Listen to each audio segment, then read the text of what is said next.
Saudara-saudara, satu kali saya ditanya oleh seorang Islam, mengapa orang Kristen menjadikan seorang manusia jadi Tuhan? Saya tanya, maksudnya siapa? Yesus.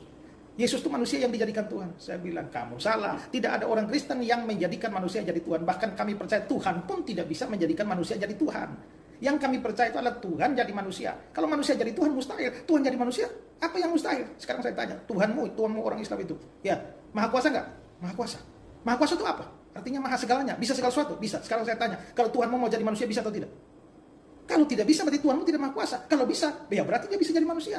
Apa yang susah bagi Allah? Jadi jangan terbalik-balik pikirannya. Orang Kristen tidak anggap manusia dijadikan Tuhan, tapi Tuhan jadi manusia. Camkan itu baik-baik, abang. Oke? Tuhan yang disembah oleh Nabi Ibrahim, disembah oleh Yesus, disembah oleh Musa, oleh Nabi Muhammad. Kan sama kan Tuhannya? Tapi orang lihat hal yang historis. Yesus itu kedudukannya Nabi atau Tuhan itu. Bagi orang Yahudi, Yesus bukan Tuhan.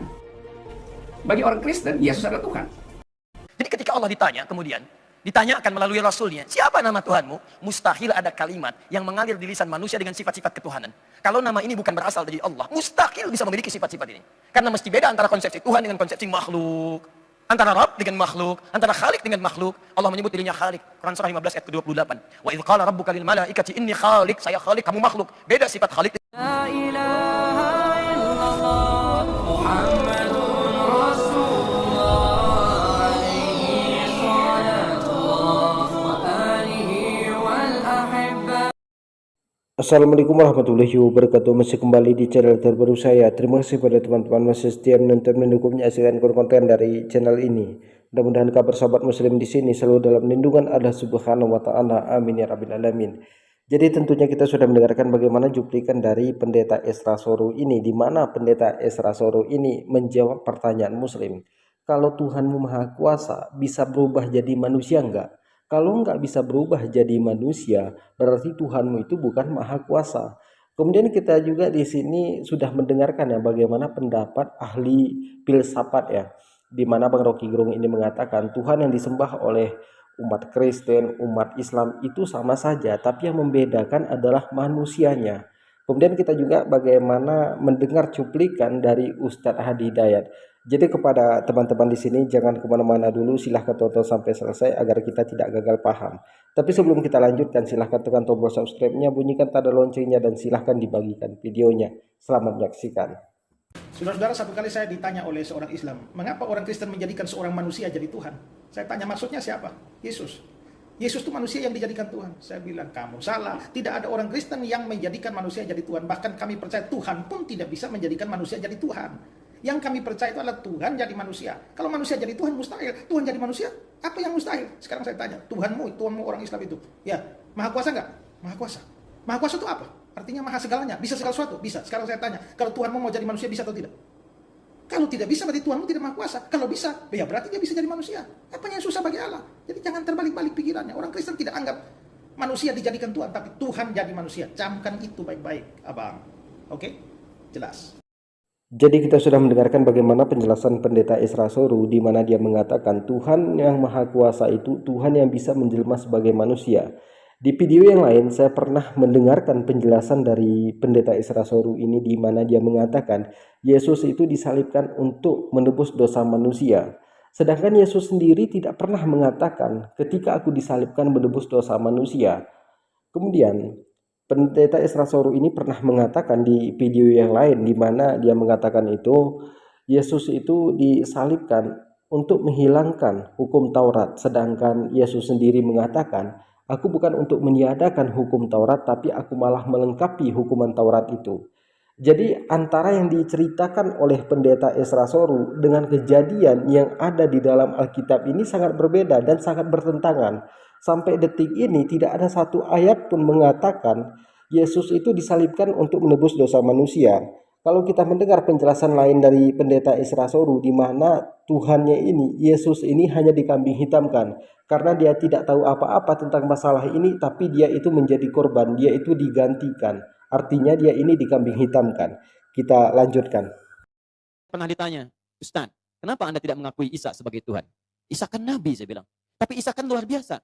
Isa satu-satunya makhluk yang diciptakan tanpa bapak. Tanpa bapak, makanya kami akui sebagai Tuhan. Saya katakan, perhatikan baik-baik.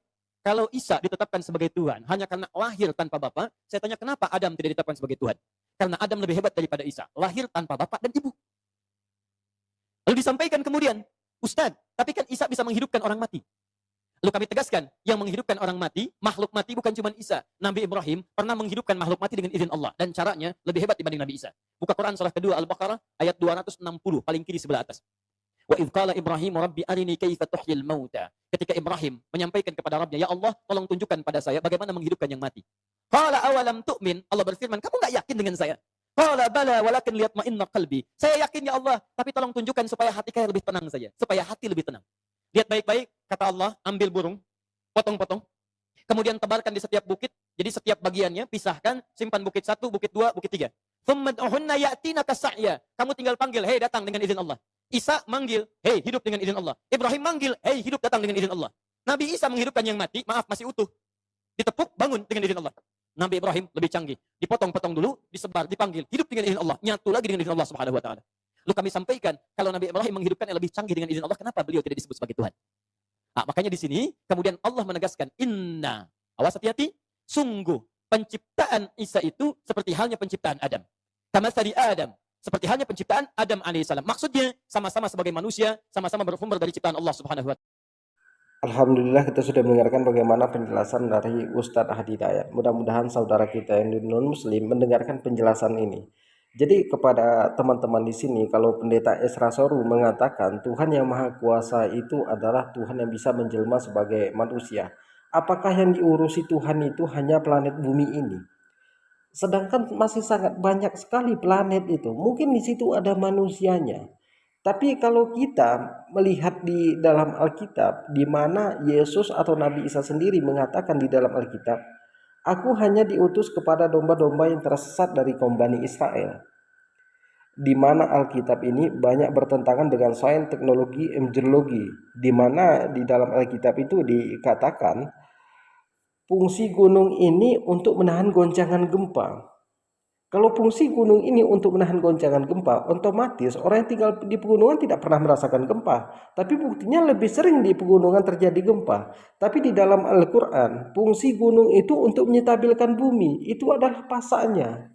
Dikatakan di dalam Alkitab, kalau langit ini punya tiang.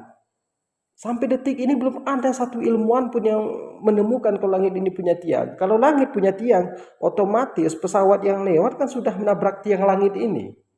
Masih sangat banyak sekali ayat-ayat Alkitab ini yang bertentangan dengan sains, teknologi, embriologi. Itu bisa dibuktikan siapapun dan kapanpun. Jadi kepada teman-teman mungkin cukup sekian. Semoga ada manfaatnya. Assalamualaikum warahmatullahi wabarakatuh.